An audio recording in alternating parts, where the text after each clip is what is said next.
खुलुमबाय बे समाव दङ बडोलेण्ड इंखं टेलिभिजननि स्टुडिय'आव आं खोमथागोरा गयारि। खुलुमबाय बे समाव बडोलेण्ड इंखं टेलिभिजननि स्टुडिय'आव आं मिथिका नार्जारि। दिनैनि गाहाय रादाबफोराव दङ। आगु मन्त्रि नगेन नेयक बुथारनाय जाथायाव अमर सिंहखौ हमफिनदों। गुवाहाटीआव एक्स गार्लफ्रेन्डखौ बुथारनो नाजानानै सासे लाइमोना हमजादों।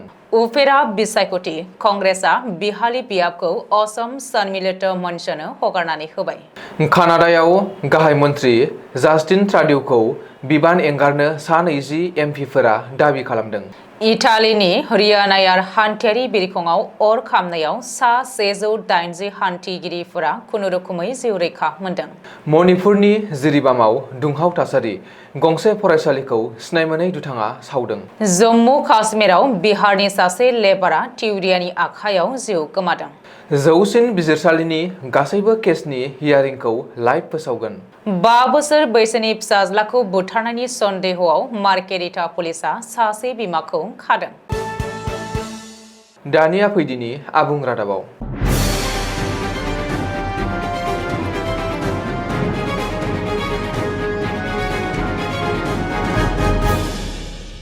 आगुनि मन्त्रि नगेन नेयकखौ बुथारनाय जाथायजों लोब्बा थानायनि अजदाव बारग' आलफा दैदेनगिरि अमर सिंहखौ हमदों।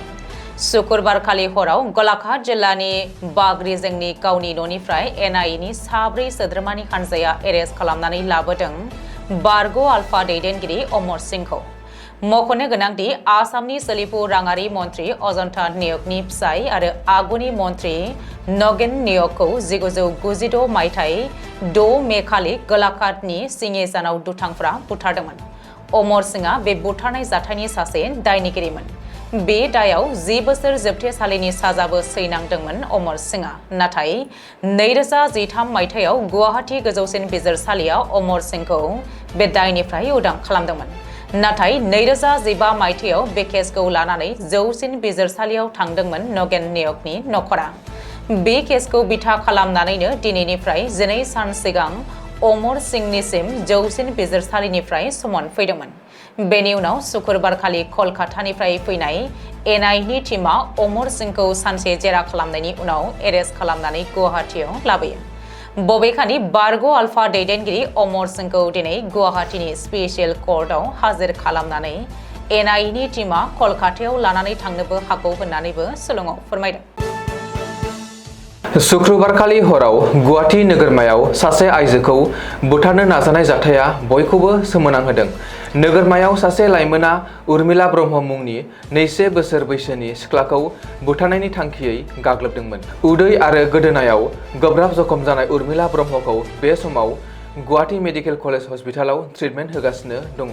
मिथिनो हानाय बायदिब्ला बायहाटा सारियालिनि बिकास टेका मुंनि लाइमोना उर्मिलाजों रिलेशनशिपआव दंमोन। नाथाय बिकास आरो उर्मिलानि सोमोन्दोआ बायबायमोन। बेनि उनाव पेसायाव ड्राइभार बिकास टेकाया उर्मिलाखौ गुबुन सुबुंजों सोमोन्दो लानायनि सन्देह खालामो आरो शुक्रबारखालि मोनाबिलि 9 रिंगासोआव उर्मिलाया बाजाराव थांनाय समावनो बिकास टेकाया जिउ फोजोबनायनि थांखियै गोबौ हाथियारजों गाग्लोबनानै गोब्राब जखम खालामो। बेनि उनाव बिकास टेकाया बिष्णुज्योति र'डआव थानाय अमल बरपुजारीनि न'आव आश्रय लाहैयो। रिपर्ट बायदिब्ला उर्मिलाया हाथिगावनि आबाहन फर्टआव थानाय एडभकेट एस.एन. बरपुजारीनि न'आव भारा लानानै थायोमोन। ओरैहाय बे जाथायनि उनाव दुथां एक्स बयफ्रेन्ड बिकास टेकाखौ गुवाहाटी नोगोरमा पुलिसआ एरेस्ट खालामबाय आरो गाग्लोबनायाव बाहायनाय गोबौ हाथियारखौबो जब्द खालामनो हाबाय होननानै मिथिनो होदों। आसामनि मोनबा बिधानसभा बियाबाव खुंजानो गोनां उफेरा बिसायख'थिनि थाखाय गासैबो राजखान्थि हान्जाफोरानो जानजि खाफ्रादों आरो गावबा गावनि खोलोबाव फोसावदिंनाय हाबाफारिफोर लागासिनो। मोनबा बियाबनि उफेरा बिसायख'थियाव बिजेपिआ मित्रजों दोलोजों मासि रानलायनानै गेलेगोन। बङाइगावखौ एजेपि आरो सिडलीखौ इउपिपिएलनो हगारनानै होदों बिजेपिआ। गुबुन फारसे कंग्रेसआ मोनबा बियाबावबो निजायै बिजाथि होनायनि थांखि लादोंमोन।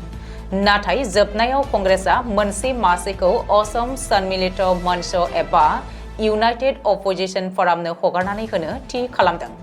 मिथिनो हानाय बायदिब्ला कंग्रेसआ धलाई, सिडली, बङाइगाव आरो सामागुरियाव निजायै बिजाथि होगोन आरो बिहालि बियाबखौ असम सन्मिलित मन्चनो उदाङै हगारगोन।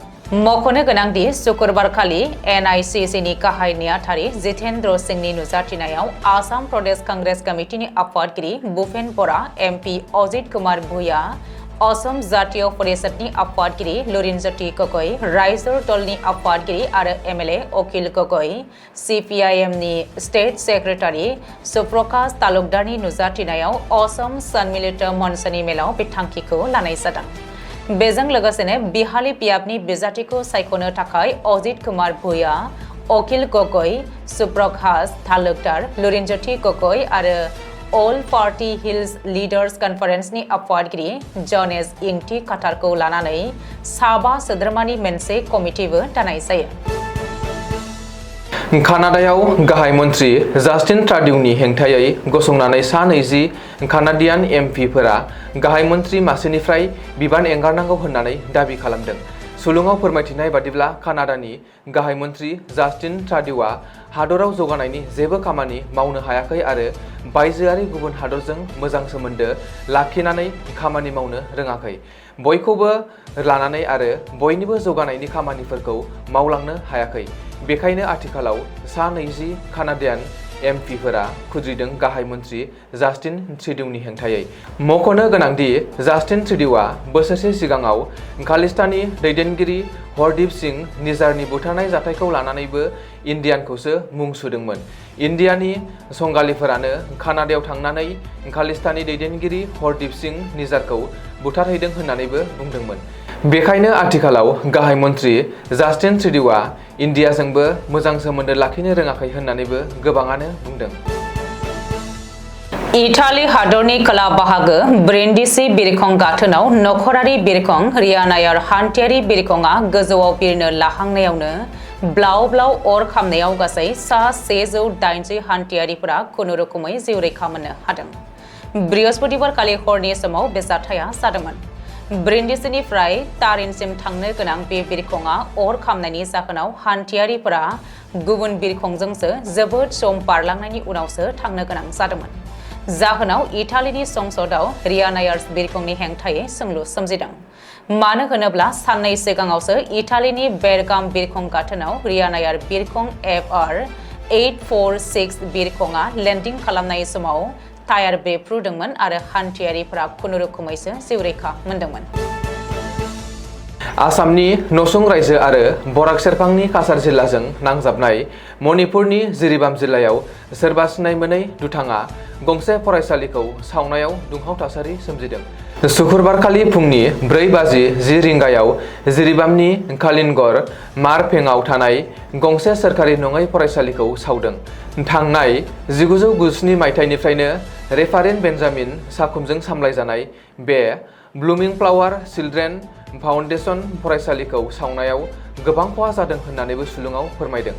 मानो होनोब्ला बे फरायसालिखौ गायसनजेननायनिफ्रायनो मेट्रिक आनजादाव दासिमबो सासेबो फरायसाया फेल जाफेराखैमोन।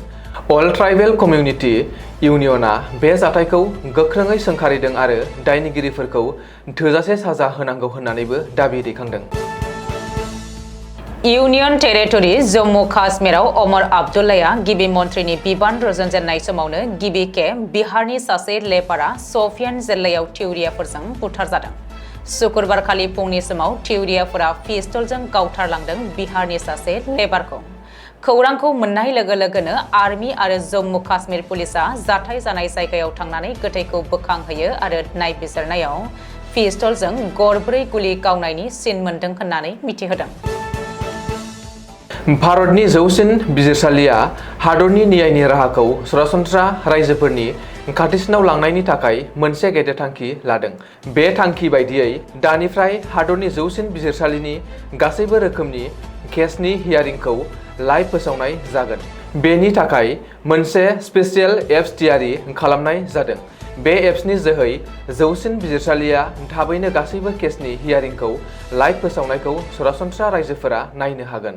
बे राहाखौ थाबैनो मावफुंगोन जौसिन बिजिरसालिया। मख'नो गोनांदि बे समाव जौसिन बिजिरसालिनि संबिधानिक बिजिरगिरिफोरनि हियारिंखौल' लाइभ फोसावनायनि राहा दं।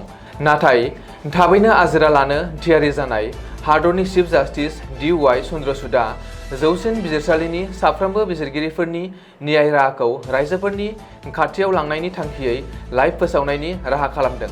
बेखौबो मख'नो गोनांदि कभिड-19 महामारिनि उनाव 2022 मायथाइनि 27 सेप्तेम्बर खालि जौसिन बिजिरसालिया गिबि खेबनि थाखाय हियारिंखौ लाइभ फोसावनायनि राहा खालामदोंमोन। इउट्युब आरो गुबुन गुबुन ससियेल मिडियानि गेजेरजों लाइभ फोसावनाय जादोंमोन। गिबि फोसावनायखौ 8 लाख सुबुङा नायदोंमोन। बे राहाया दासिमबो दं।